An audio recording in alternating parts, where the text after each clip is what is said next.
At the beginning of the 8th century, Iberia, Spain, and Portugal had been ruled for 200 years by the Visigoths, who had invaded from eastern Germany. They were a barbarian people ruled by Roderick, the Gothic king of Spain, whose court was in Toledo. By 708 AD, the Arab armies had invaded and advanced across North Africa to the Atlantic Ocean. All of Morocco was subdued except Ceuta, which was opposite Spain, separated by the Straits, a distance of only 9 miles. An African chief, a convert to Islam during the Arab invasion of Morocco, was a great general named Tariq. He was given the rank of general in the Arab armies and the governorship of Mauritania by Musa ibn Nusayr, the Arab governor of North Africa. Tariq had befriended Count Julian, governor of Ceuta, and discovered that he wanted revenge against his master, Roderick, for dishonoring his daughter. Thus urged to invade Spain, Tariq then informed Musa of his intention to cross the straits to explore the possibilities for an invasion. In 710, a small army under General Tariq, composed of 400 men and 100 horses, invaded Spain, plundered the town of Algeciras, as well as neighboring towns, and returned to Africa, their boats laden with spoils. With this event, one of the most important, productive, and progressive epochs of world history began and would continue for nearly 800 years. Through this empire of the Moors, the foundations for many institutions of modern Europe were laid. Further, the way for the explorations of the Spaniards and Portuguese that led to the finds in the New World and Africa was prepared during the time of the Moors in Al-Andalus, as their empire in Europe came to be known. Historian Stanley Lane Poole states in The Story of the Moors in Spain, on April 30th, 711 AD, encouraged by the success of Tariq's invasion, Tariq led an army of 7,000 men, of which 6,700 were native Africans, Moors, and 300 were Arabs. After crossing the straits and landing on the Spanish coast, Tariq seized a steep cliff and ordered a fortress to be built upon the advantageous spot. His troops named the site Gabel Tariq, the Hill of Tariq, later to be known as Gibraltar. Tariq went on to capture Algeciras and Cartaya. As he progressed through the countryside, many Spanish natives eagerly joined him to fight the ruling Visigoths. On the 18th of July, Tariq, with about 14,000 troops, defeated Roderick and his 60,000 troops. Who were these Moors who could so successfully invade and conquer what was a strong and well-established kingdom in southern Europe, that of the Visigoths, who had, in their time, taken Iberia from the Roman Empire? As we have seen, the forces led by Tariq were black Africans, Moroccan Berbers, and a small number of Arabs.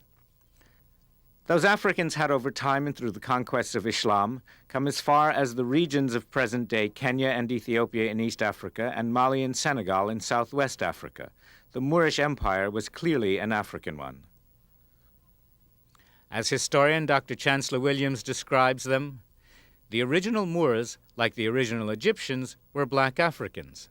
As amalgamation became more and more widespread, only the Berbers, Arabs, and Coloreds in the Moroccan territories were called Moors, while the darkest and black-skinned Africans were called Blackamoors. Eventually, black was dropped from Blackamoor, and, as a European scholar of that time described them, the reins of their horses were as fire, their faces black as pitch, their eyes shone like burning candles, their horses were swift as leopards, and the riders fiercer than a wolf in the sheepfold at night. We are all familiar with Shakespeare's Othello the Moor. These same Africans and Arabs were followers of Muhammad, Muslims. As we will learn, their early allegiance was to Damascus in Syria. Later, because they developed and wielded their own great power and influence in the Islamic world, that center of loyalty and allegiance would shift to within their own Al-Andalus. After Tariq's first victories, he went on to win more battles and conquer more land and cities. Toledo, Elvira, and Córdoba were among those that fell to Tariq's armies. Toledo was actually handed over to the invading Tariq by the Jews of the city, who also supplied him with arms and horses. According to historian Stanley Lane Poole, Córdoba was left in the keeping of the Jews because they had been staunch allies of the Muslims during the campaign. The Moors granted the Jews great considerations and never persecuted them as the Gothic priests had done. Within 3 years, the conquest of Iberia was complete, and these Moorish warriors retired into Spain and proceeded to build a new kingdom. And what a kingdom it would be! Europe, and what we call the Western world, would change forever. The distinguished historian Basil Davidson declares that there were no lands at that time, the 8th century, more admired by its neighbors or more comfortable to live in than the rich African kingdom which took shape in Spain. When Tariq and his armies arrived in Iberia, Europe was in the midst of its dark ages. The Visigoths, who ruled Iberia at the time, according to Wayne Chandler, were a vigorous, rather barbaric people who, as Christians, believed in religious compensation for their vices. The key word here is barbaric. Writers of the time offer such descriptions as, "They are nearer animals than men. They are by nature unthinking, and their manners crude. Their bellies protrude, their color is white, and their hair is long. In sharpness and delicacy of spirit and in intellectual understanding, they are nil. Ignorance, lack of reasoning power, and boorishness are common among them." Elsewhere in Europe, life was similar. In his History of the Crusades, the Moorish writer Michaud describes the Prussians of the 13th century as just a few stages above savagery. In an essay, Edward Scobie writes, "The palaces of the then rulers of Germany, France, and England were, when compared with those of the Moorish rulers of Spain and Portugal, scarcely better than the stables of the Moors." With the arrival of the Moors, a time of advanced civilization and enlightenment began in Europe. They brought with them from Africa their vast knowledge in many fields. They had access to and drew upon the knowledge of the previous African scholars, Egyptians, Ethiopians, and the Greeks. The kingdom of Al-Andalus would establish institutions that would last until the present day and serve to enrich and enlighten Europe. Legends and mythologies were created through which the people of the Islamic world and of Christian Europe would until now secure their identities, beliefs, and values.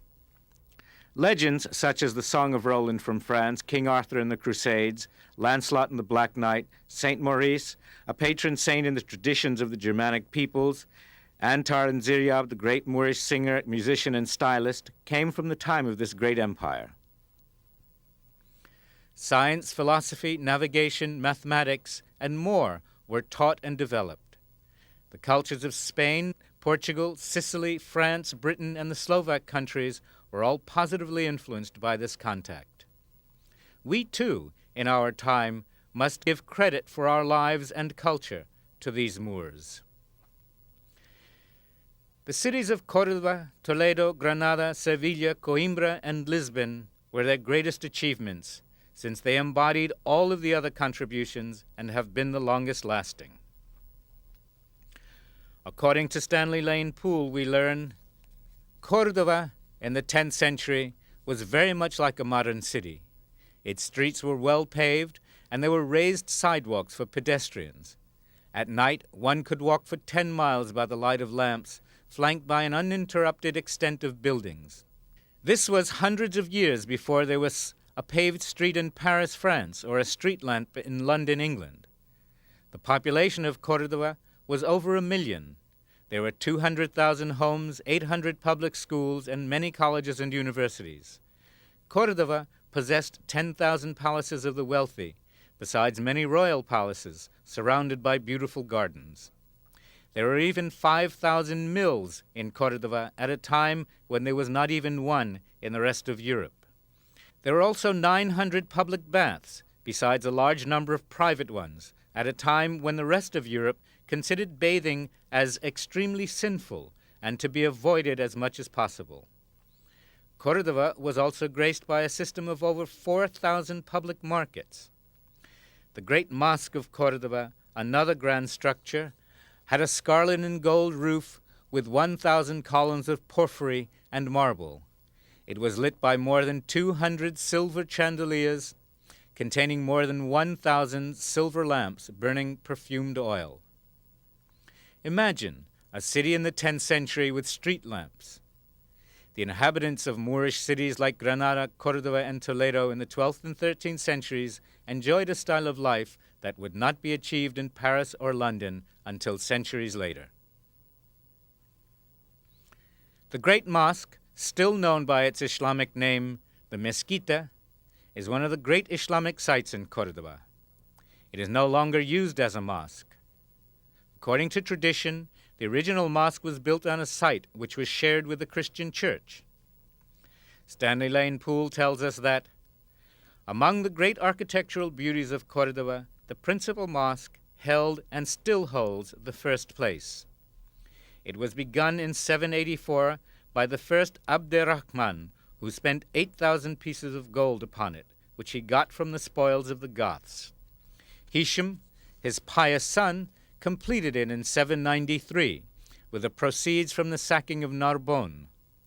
Each succeeding sultan added some new beauty to the building. Also located in Cordova is the Alcazar, a great palace begun in 1328 by the Christian king Alfonso XI. This palace has significance because it was built during the time when the Moors still reigned in Spain.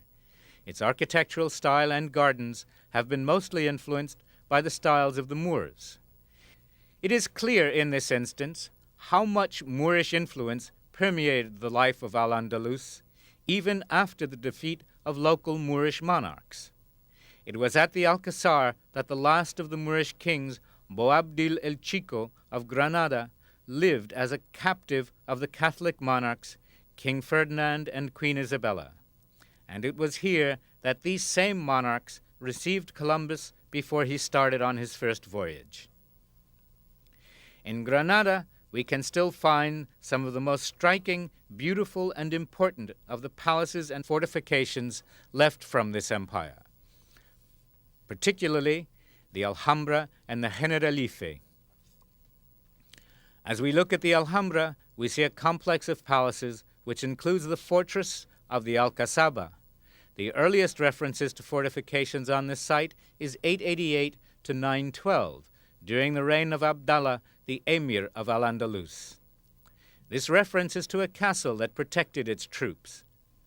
After being abandoned, it was rebuilt and enlarged, we learn in the essay by Dario Rodriguez, by the Jew Samuel ibn Nagrallah, for the purpose of protecting the Jewish quarter. In 1238, the construction of the complex as it has become was started by Muhammad I. Enlargement, strengthening of the fortifications, and refinements continued generation to generation until the reign of Muhammad V during the late 14th century. When Ferdinand and Isabella took over the Alhambra in 1492, they declared it a royal residence as testimony to their conquest of the Moors. This initiated the maintenance and preservation of the Moorish palace, the only one that remains nearly intact and well preserved until today. Using advanced drainage and irrigation systems, reservoirs, and aqueducts, the Moors kept the surrounding countryside fertile and productive and established efficient marketing, transportation, and trading networks. According to Jan Carew, the Moors also brought the countryside into their cities with fantastic gardens, parks, lush inner courtyards, and a constant supply of pure water. The gardens in Moorish cities, both public and private ones, were known as paradises, a fitting term with which to describe those exquisite botanical marvels. The water wheel was another significant contribution of the Moors to the life of Al-Andalus. The remains of one of their wheels can be seen today at the Guadalquivir River in Córdoba. This enhancement, with its extensive irrigation systems, not only allowed for the cultivation of existing crops, but as well the introduction of new crops such as cotton, rice, sugarcane, dates, ginger, lemons, and strawberries. It also made possible the driving of machines and the development of gardens and landscapes of unsurpassed beauty. Water was put to use to benefit the people at large. Through the images we see in the Generalife with its fountains and cascades, we can confirm the level of sophisticated technological development that the Moors introduced and refined in Al-Andalus, a most obvious and important one being the introduction of baths and the habit of bathing. During the arrival of the Moors, the people of Europe were discouraged from bathing by both religious and so-called medical powers. It was preached and believed that by exposing one's humors, pseudo-medical, spiritual elements of the body, one became vulnerable to bad spirits that brought sickness and disease. Water played a very important part in the religious ritual of the Moors. Pure, clean water was used not only to clean the body, but to enhance, beautify, and enrich the earth and the environment, as well as to provide a music to enrich the soul. In summarizing this first part, we have learned that the Moors arrived in Spain in 711 AD as conquerors. They settled there and proceeded to build the new kingdom of Al-Andalus, a civilization of great learning and architectural achievement. Join us as we look in greater detail in Part 2 at the remarkable ways in which the Moors bridged the cultural gap between the ancient civilizations of Egypt and Greece and those of the modern era.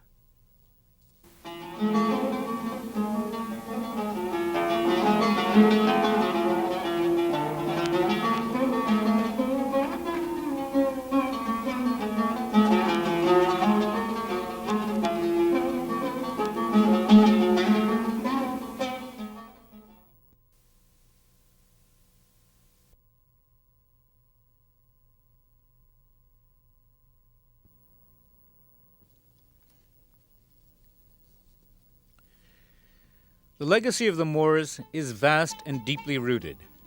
In truth, the Moors laid the foundations for the civilization of Southern Europe and greatly influenced other cultures of Western Europe.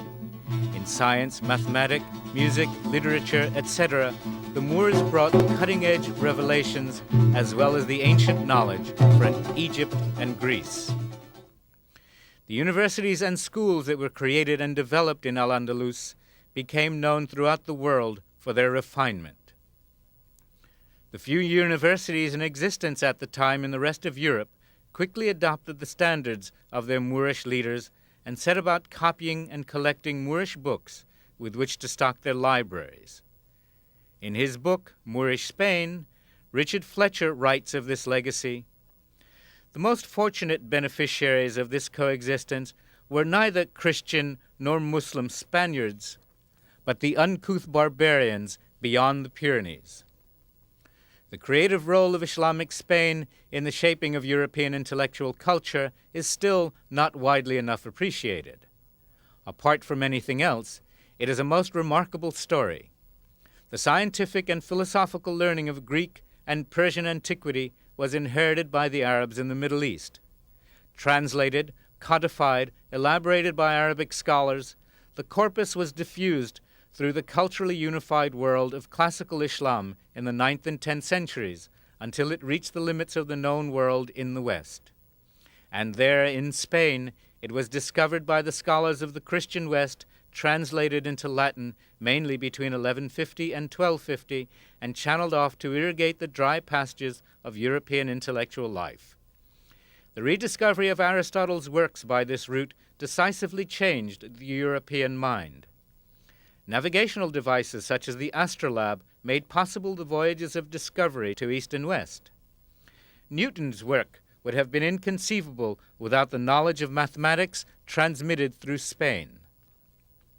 The advances in medical science of the 17th century were grounded upon Arabic observation and practice. Europe's lead in resourcefulness and creativity, the vital factor in the history of the world for the 6 centuries preceding our own, were founded in large part on intelligent grasping at opportunities offered by the civilization of Islam. And that came through Spain. Islamic Spain was not just an exotic bit of Orientalia, quaintly moored in the Iberian Peninsula, which has left behind some pretty flotsam for tourists to take photographs of. It played a significant part in the formation of the Old World's civilization. Historian John G. Jackson, in his essay, The Empire of the Moors, states, "Education was universal in Moorish Spain, being given to the most humble, while in Christian Europe 99% of the people were illiterate, and even kings could neither read nor write. You had Moorish women who were doctors and lawyers and professors. Jewish scholars studied under the Moors and then went to England and set up a scientific school at what later came to be Oxford University. The Moors furnished the knowledge and the Jews collected it. The Jews were intermediaries. The Moors and the Christians were fighting each other, and the Jews formed a bridge between them." Mr. Jan Carew states, "The Arabs brought the work of dynastic Egyptian and classical Greece back to Europe by translating into Arabic the Greek translations of the Egyptian texts as well as the works of the Greek thinkers themselves. Unlike Christian theologians, who forbade scholars from considering ideas outside of the prescribed ecclesiastical canons of the day, Galileo ran afoul of these restrictions. Islam accommodated new ideas with grace and a civilized tolerance.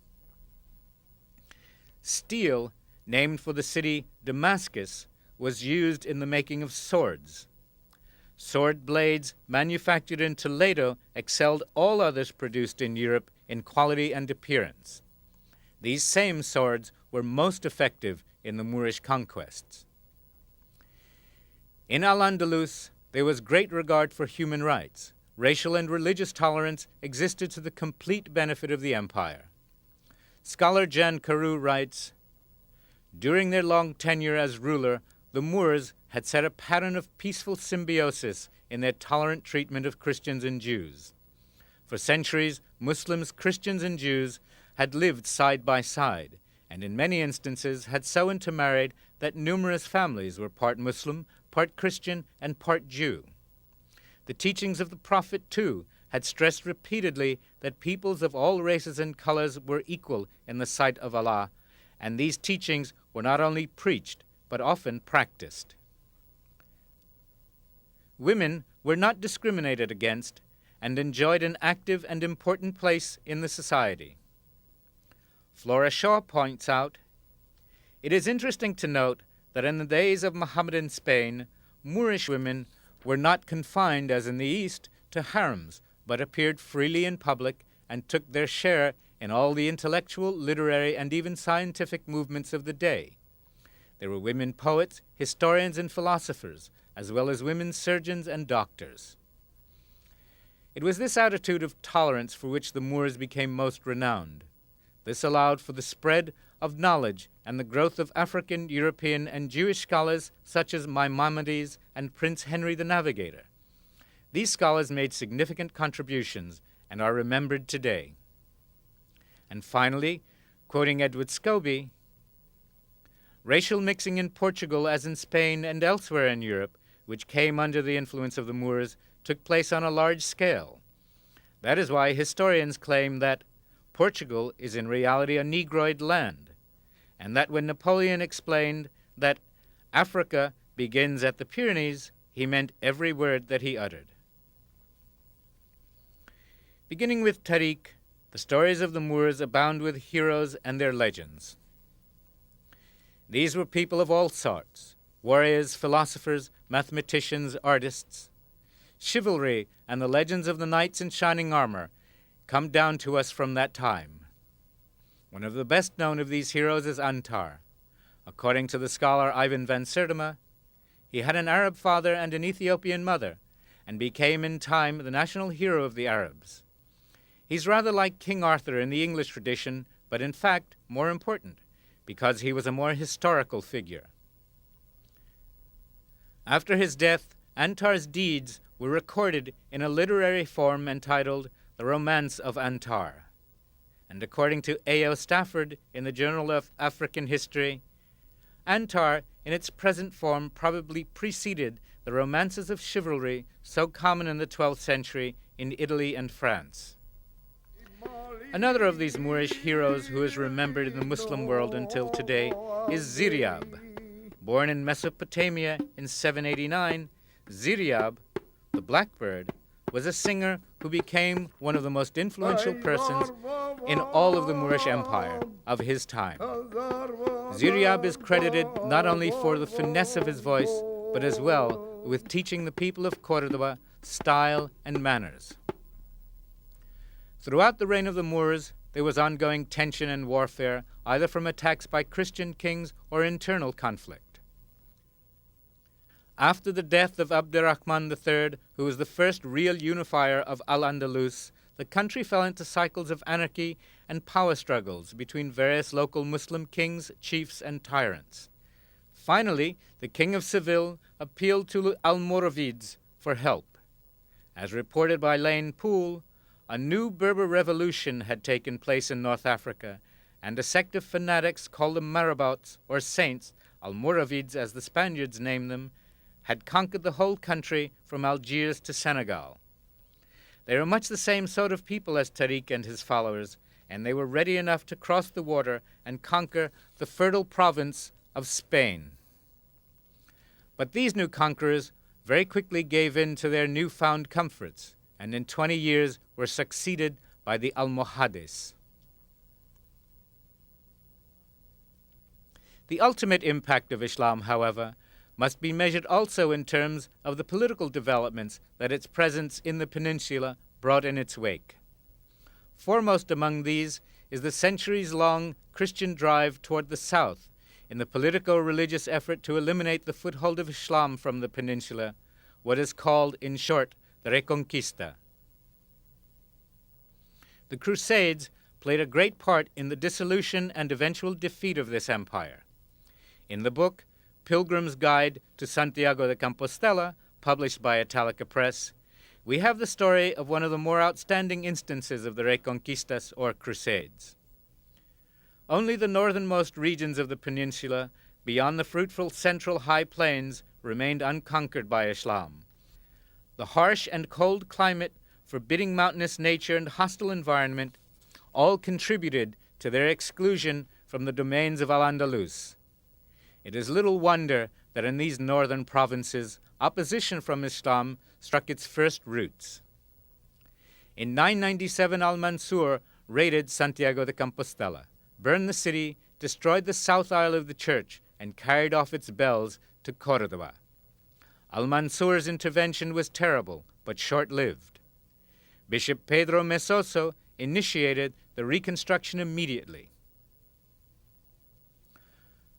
From Richard Fletcher, with the conquest of Córdoba in 1236, the bells which Al-Mansur had looted from the shrine of St. James in 997 were sent back to the Cathedral of Santiago de Compostela. In Portugal, the Moors had been defeated. From Edward Scobie's The Moors and Portugal's Global Expansion, the Moors ruled and occupied Lisbon and the rest of the country until well into the 12th century. They were finally defeated and driven out by the forces of King Alfonso and Enriquez, who was aided by English and Flemish crusaders. The scene of this battle was the Castello de São Jorge, or in English, the Castle of St. George. Today, it still stands overlooking the city of Lisbona, as the Moors named Lisbon. Finally, in 1492, with the fall of Granada, came the end of the Moorish Empire in Al-Andalus. The keys to the Alhambra in Granada were given over by the Caliph Abu Abdallah, also known as Boabdil, to King Ferdinand and Queen Isabella.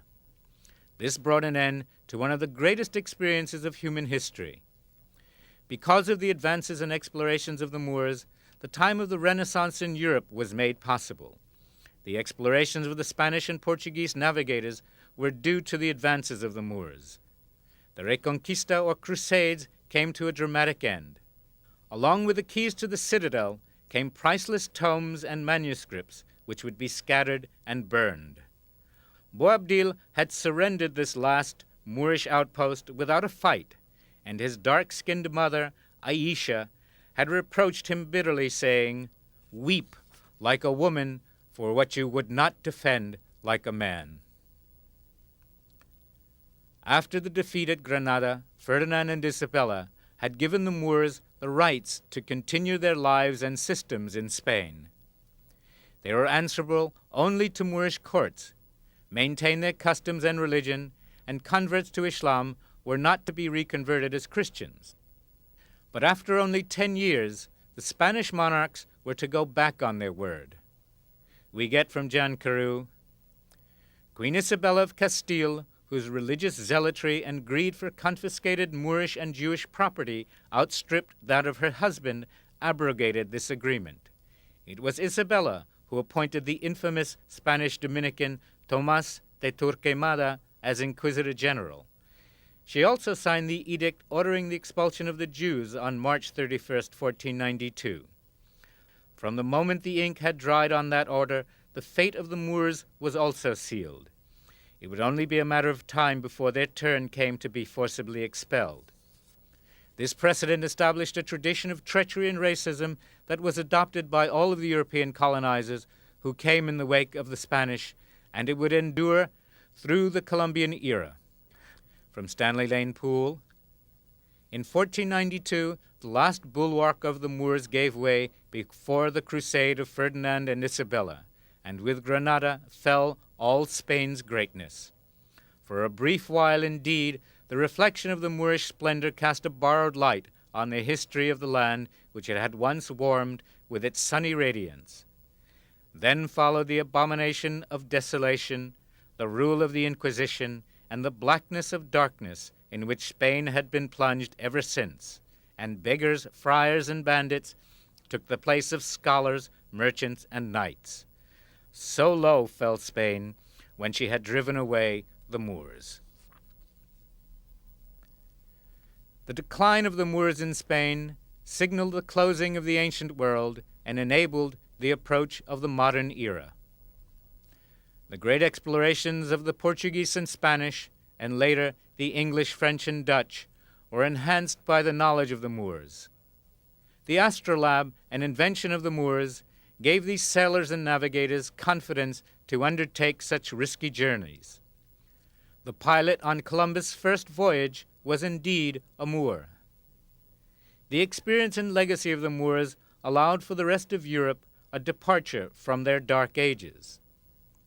Edward Scobie declares, "Without the knowledge, intellect, learning, and artistic brilliance of the African Moors, this Renaissance Portugal would have never, and I repeat, never, come about." Moorish influence is alive today in Spain and Portugal. In those countries, one need only listen to the music of the fado and flamenco to hear this influence, to walk in their streets and through the remains of the Moorish castles which are treasured as their heritage. The people, too, reflect the Moors still. The stubborn fact remains that at the height of its power, the Moorish Empire in Africa stretched from the western half of Algeria through Morocco and as far south as Ghana, while in Europe this empire extended itself from the Atlantic coast of Portugal through Spain and across the Pyrenees to the Rhone Valley in France. And now, 5 centuries after the fall of Granada, the rainbow array of colors and racial types that one sees in the faces of the contemporary population of this region, from blonde and blue-eyed through various shades of brown to black, is not all that different from what it was in the Moorish Empire of the 10th century, despite new genetic infusions by migrants and successive waves of settlers. During a recent trip I made to Portugal and Spain, I was told in the Algarve region of southern Portugal that the people of that region were Africans, while the people of the north were Europeans. With the fall of this great empire and the iniquities of the Spanish Inquisition came the end of the dominance of Africa. After the fall of Granada and the subsequent expulsion of the Moors and the Jews, the intolerance and injustice of racism held sway. We finish with comments by Jan Carew. Western scholarship has characteristically dragged its feet on the issue of the historical significance of the Moors. Very little has been offered within the classroom. The Moors' largely obscure fate, however, is not due to his insignificance in the history and development of Western civilization, but rather to the judgment passed upon him out of jealousy of his great influence. While most high school and college students are familiar with the classical Renaissance of Europe, complete with Greco-Roman literature and the art of Michelangelo, few of them have ever heard of the scientific Renaissance in Europe, which took place during the medieval era in the 12th and 13th centuries. Behind Europe's scientific enlightenment, we find many African Muslims. In fact, we find that the very foundation and structure of Western scientific and academe is built upon the erudition of these people known as Moors. Using the fruits of ancient knowledge, which these primarily Muslim people had preserved from the cultures of Kemet, Egypt, and Greece, the Moors and Arabs further developed the ancient wisdom as well as created new areas of science and philosophy. It is the intention and purpose of this effort to participate in the attempts to correct this omission and to provide an introduction for these same students to the remarkable time and peoples of the Moors.